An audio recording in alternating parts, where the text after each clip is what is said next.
Mandy Hansen, and I'm a horticulturalist here at the Toledo Zoo. I get questions all year long about how we keep our roses so beautiful, so I'm going to give you a few tips and tricks so you can grow professional looking roses at home.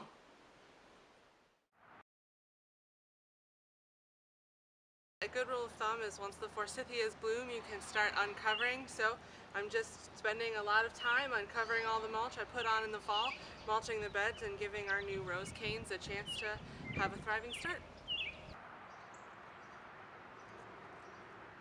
The mulch that we had piled up around the rose bushes is getting spread out, and that's what we're going to use to mulch the beds.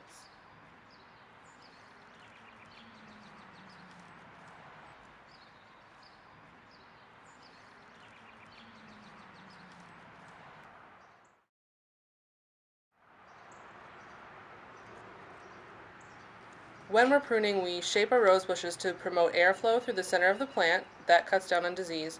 We prune out any overlapping canes to prevent damage, and we prune to an outward-facing bud to keep the desired shape.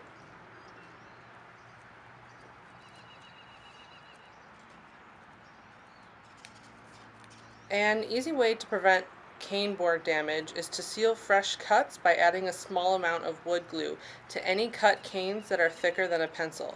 This protects the canes from the cane borers that burrow a hole into the canes, eventually leading to its death. Sanitation practices are an easy and effective way to keep your rose bushes healthy. Sanitizing your pruners between each bush you prune with either alcohol or a flame should be part of your pruning routine.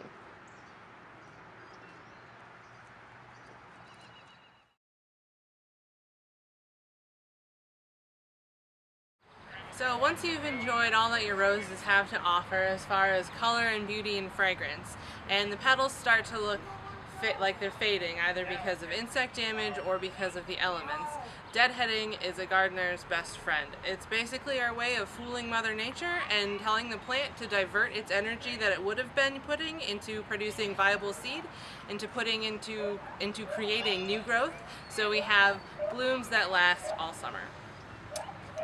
When you're deadheading, an easy rule to follow is to cut back to the first true leaf growing from a point on the cane that has at least the thickness of a pencil. The resulting new growth won't be any thicker than the last point it was cut, so deadheading a bit farther down the cane ensures that the new stems will be able to support the weight of our new flowers.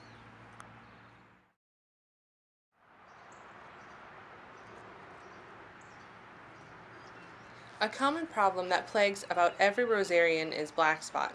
Black spot is a nasty fungus that presents itself as black spots on rose leaves, petioles, and canes. The fungal spores germinate in water at temperatures near 75 degrees Fahrenheit, so cool, breezeless, rainy spring days are perfect conditions for a black spot breakout.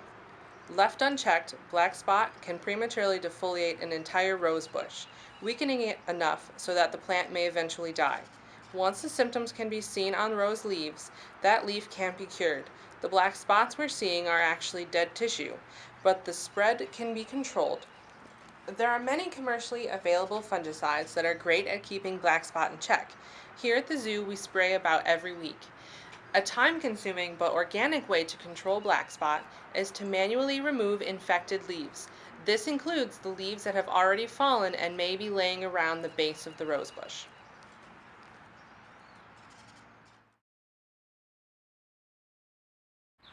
Japanese beetles are a common garden pest that are hard to control with chemicals, so a very easy cultural practice that you can use is a nice bucket of soapy water and just sneak up on our beetle friends and tap them in. They won't be able to escape and they will drown. Once they are dead and you're done with your bucket, you can just toss it back into your grass for nature to take its course and another insect to scavenge on our beetle friends. This practice is best done in the early morning or early evening when the beetles are less active.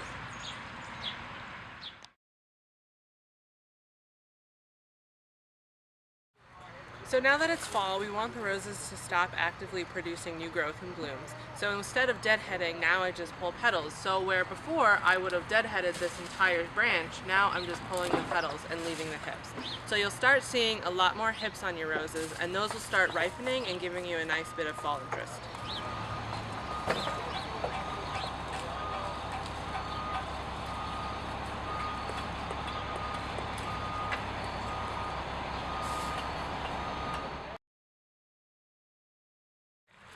So now that we have temperatures that are consistently below freezing, we can safely assume that our roses are dormant and we can start pruning them back for the winter. All we do is take them back to about 4 feet or so, and that's really to protect them throughout the winter. So if we get any heavy snow or ice loads, the canes don't snap down at the base. We'll come through again in the spring and do more cleaning up, cutting off the dead wood and thinning up for airflow, and that pretty much is all you have to do for winter pruning. This time of year, pruning to an outward-facing bud and shaping to promote airflow aren't major concerns. This is all addressed in the spring. Another crucial part of fall garden prep is cleaning out the beds. The fungus diseases that we've been battling all summer, black spot and rust, are notorious for overwintering in leaf litter. So if we get that out of the beds, that's just one less problem we have to worry about, hopefully in the spring. So as you can see, it's wintertime now, and our last step with the roses for the year is to apply our mulch. And what that does is, because we live in beautiful Ohio, it's not warm enough that we can trust our roses won't freeze to death, and we don't get enough snow that we can trust the snow will do the insulating job for us. So we help Mother Nature out a little bit and add the mulch. We've got about 10 to 12 inches of mulch around the crown of each bush, and that just keeps it insulated throughout the winter and keeps it at a nice frozen temperature all winter long. There are a variety of different materials you can use to mulch your roses. Here at the zoo we use actual mulch because that's what we have on hand. You can buy products, or you can use even something such as leaf litter you clean up in the fall. The key is to use something that's well drained, because cold and dry is much better for your roses than cold and wet. Thank you for watching this video. If you would like to learn more about horticulture at the Toledo Zoo, visit toledozoo.org.